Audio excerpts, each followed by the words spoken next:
Bonjour à tous et bienvenue sur le plateau de la grande émission ce mercredi avec nos chroniqueurs Michel Juchereau, notre pédiatre à nous tous, notre maître à tous, et notre monsieur technologie Frédéric Boidron. Bonjour Frédéric, rédacteur en chef de Planète Robot. Frédéric, aujourd'hui nous allons parler donc de casques pour s'immerger dans des mondes virtuels et également de terrain de sport interactif. Interactif. Très bien.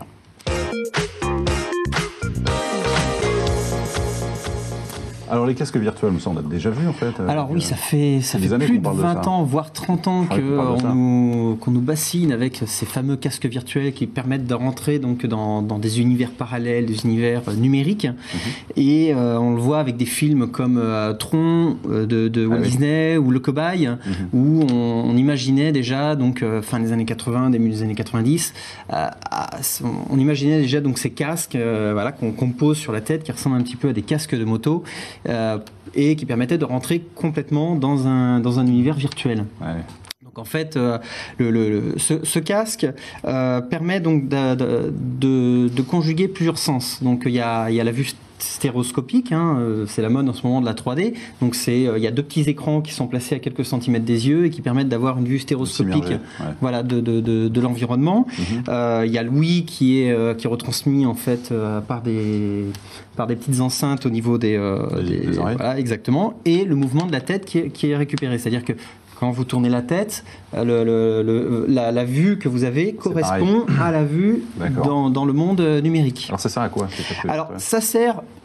On a tout de suite l'image, le jeu vidéo, effectivement. Ouais. On peut s'immerger plus facilement dans un jeu vidéo, mais ça peut servir également, par exemple, pour... moi je suis un grand fan d'histoire et j'aurais rêvé d'aller voir une ziggourate en Mésopotamie. Et donc avec le casque virtuel, si la ziggourate a été reproduite à l'échelle, on peut se balader à travers les escaliers et on peut se déplacer, se rapprocher d'un objet pour le voir un peu mieux. Mais ça existe depuis longtemps déjà. Alors, ça existe depuis les années 90. En fait, il y a eu déjà des premiers essais qui ont été faits.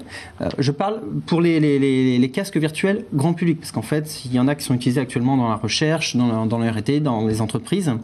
Mais pour le grand public, il a été présenté donc, dans les années 90, notamment donc, Atari ou Sega, qui sont les grands du jeu vidéo, qui avaient prévu donc, de sortir des casques comme ça. Mais ça ne s'est pas fait, ça a été avorté. C'est trop cher. Alors, il y avait le prix effectivement qui jouait, mais il n'y avait pas que ça, c'est que la technologie n'était pas encore là, les graphismes étaient assez moches, assez laids, et en plus donc le mouvement était mal retranscrit, ce qui a créé un mal de mer énorme, et on avait tendance un peu à vomir après sa partie. Donc c'était un petit peu embêtant. Ouais.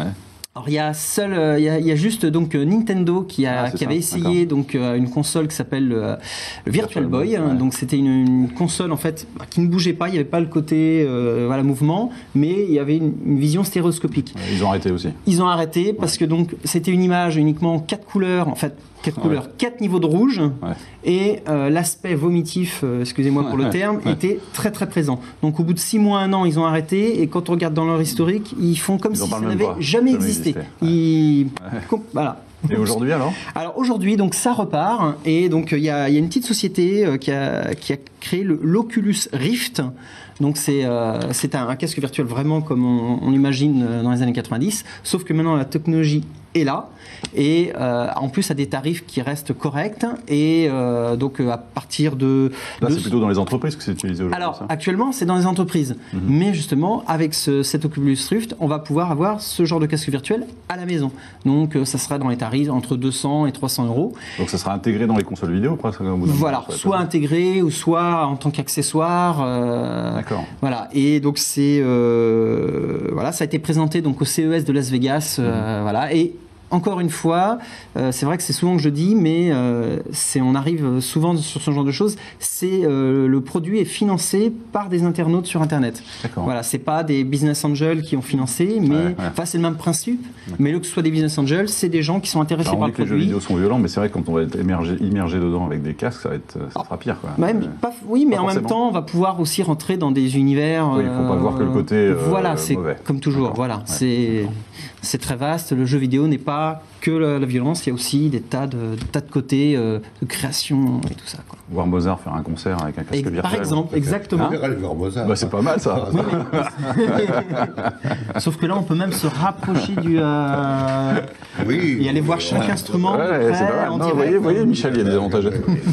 Les technologies, Frédéric, alors, on parle de... Alors là, on va parler donc d'abord d'un tableau interactif. Alors, vous voyez un peu les cadres photos numériques. Ouais. Alors, au lieu d'afficher des photos, on va afficher du pixel art. Alors, le pixel art, qu'est-ce que c'est ?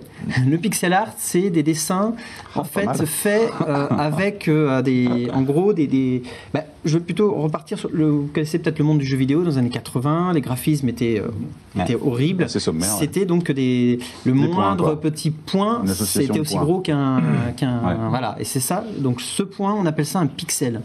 Et donc on faisait des dessins à l'époque très simplistes, très minimalistes là-dessus. Et ça se vend, ça. Alors voilà, donc alors c'est pareil, c'est encore en cours de création. D'accord. Et c'est également du Kickstarter, c'est-à-dire que c'est sur Internet, c'est des internautes qui financent le projet. Et il y a énormément de personnes déjà. Il y a déjà, je crois, plus de 150 000 € qui ont été investis dans le projet par les internautes. Et donc ça permet d'afficher sur son mur... On fabrique le tableau où ? Sur son ordinateur, son smartphone Alors voilà, c'est sur tablette ou n'importe quel smartphone. Effectivement, on dessine son personnage préféré de jeu vidéo, où on fait un petit dessin. On peut également animer et on l'envoie par Wi-Fi. Voilà, exactement. Sur le cadre. Exactement.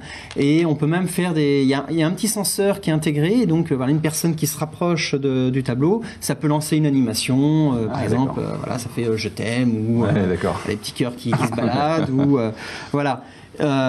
Donc le pixel art arrive maintenant donc sur les tableaux et je pense que ça va plaire à beaucoup de fans de jeux vidéo des années 80. Les salles de sport ? Alors les salles de sport, quand vous rentrez dans une salle de sport, vous avez votre sport préféré, vous lancez votre partie, mais vous savez jamais quel trait correspond à tel sport. On sait jamais. Alors, il y a le rouge, c'est le foot, j'en sais rien, et à chaque fois on est perdu. Et donc du coup, il y a une petite société allemande qui s'appelle ASB qui a eu la bonne idée d'intégrer en fait des LED sur le terrain. Pas mal. Et quand on rentre donc sur le terrain, on choisit le sport sur un petit écran tactile à l'entrée et on peut choisir le terrain qu'on a besoin. Et donc du coup, c'est celui-ci qui va être dessiné sur le sol. C'est moins cher. Voilà, c'est tout bête. C'est pas bête. Ça, c'est bien niche. Et en plus, ça crée une ambiance assez sympathique. Ah ouais, c'est bien. Et ils ont intégré également la possibilité de faire plusieurs sports dans la salle. Parce que, par exemple, on va faire du badminton. Et donc, voilà, on va créer 3 terrains de badminton sur le sol plutôt qu'un grand terrain. On peut même, un terrain de badminton au fond et un demi-terrain de basket à l'entrée. Donc, ça permet d'être vraiment interactif. Ça, c'est tout nouveau, ça existe en France. Il y a des salles qui sont équipées. Alors, pour l'instant, c'est encore en test. Mais on peut espérer que ça arrive dans nos salles. Ça va dépendre du prix, quoi. Voilà, ça va dépendre du prix, et puis ça va sûrement plutôt se faire sur des salles neuves plutôt que des salles déjà en place. Qu'à mon avis, il y a quand même un certain tarif à tout défaire pour tout reconstruire. Mais je pense que c'est une tendance qu'on risque de voir arriver dans les prochaines années. Merci Frédéric. Merci à Michel et à Frédéric. Merci à vous de nous avoir suivis. À demain. Au revoir.